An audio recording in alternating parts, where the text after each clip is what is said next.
అనుదిన నిత్య జీవపు మాటలు. దేవుని నామానికి మహిమ కలుగునుగాక. దేవుని వాక్యాన్ని చదువుకుందాము. అంతేకాదు శ్రమ ఓర్పును, ఓర్పు పరీక్షను, పరీక్ష నిరీక్షణను కలుగు చేయనని ఎరిగి శ్రమల యందును అతిశయపడదము. రోమీయులకు రాసిన పత్రిక 5వ అధ్యాయము 3-4 వచనములు. మనుషులు తమకున్న ఆస్తిపాస్తులను బట్టి అతిశయపడతారు. మరికొంతమంది తమ జ్ఞానమును బట్టి, తమ బలమును బట్టి, తమ అధికారమును బట్టి, తమ అందమును బట్టి అతిశయిస్తారు. దేవుని పిల్లలు పైన చెప్పిన దేనియందు అతిశయించకూడదని దేవుని వాక్యము ప్రబోధిస్తున్నది.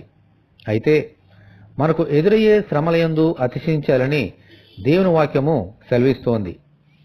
ఇది కష్టమని అనిపించినా సత్యాన్ని గ్రహించినప్పుడు మనము కూడా శ్రమలలో అతిశయించగలుగుతాం. మన ప్రభువు ఈ లోకములో ఉన్నప్పుడు మన కొరకు అనేక శ్రమలను ఎదుర్కొన్నారు.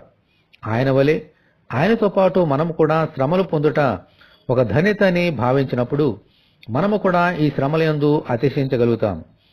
అప్పుడే శ్రమలలో ఓర్పును, నిరీక్షణను కలిగి పరీక్షలో జయము పొందగలుగుతాము. ఇటువంటి శక్తిని ప్రసాదించమని మనమందరము ప్రార్థనలో దేవుని వేడుకుందాము. ప్రభువా, మీ వందనాలు తండ్రి. ప్రతి శ్రమలో మేము ఓర్పును, ఓర్పులో పరీక్షను, పరీక్షలో నిరీక్షణను కలుగజేయనట్లుగా శ్రమలందు మేము అతిశయపడుచు ఈ లోకములో ఉన్న ప్రతి శోధన నుండి జయము పొందినట్లుగా నీ కృప మాకు అనుగ్రహించండి.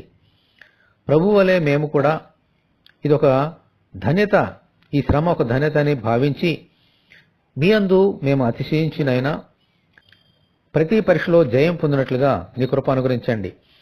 ఈ వాక్యం వింటున్న నీ బిడ్డలందరినీ దీవించమని యేసు అతి పరిశుద్ధమైన నామములో ప్రార్థన చేయుచున్నాము తండ్రి. ఆమెన్. ప్రభు కృప మనకందరికీ తోడేండునుగాక. ఆమెన్. పరిశుద్ధ దేవుని మందిరం.